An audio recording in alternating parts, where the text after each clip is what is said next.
How to cancel an order on HelloFresh. Open a browser and search for hellofresh.com. Make sure you are logged into your HelloFresh. Then tap on your profile icon at the top. From here, you have to tap on Account Settings, then select the option of Plan Settings. When you tap on your plan setting, you should find a layout something like this. Simply tap on Cancel Anyway to cancel up your order. For your confirmation of cancellation, you will be provided with series of prompts where you have to go ahead and follow the instruction for the confirmation. So go ahead and do that.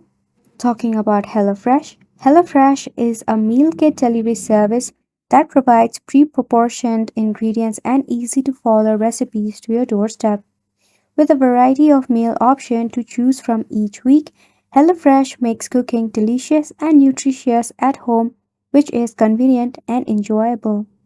If you don't want to cancel your plan as a whole, you can even decide to skip your plan for a week by just tapping on Skip this week. Once you do that, your order will not show up on the week you decided to skip. And just like that, you have made it to the end of this video as well. Thank you so much for tuning in.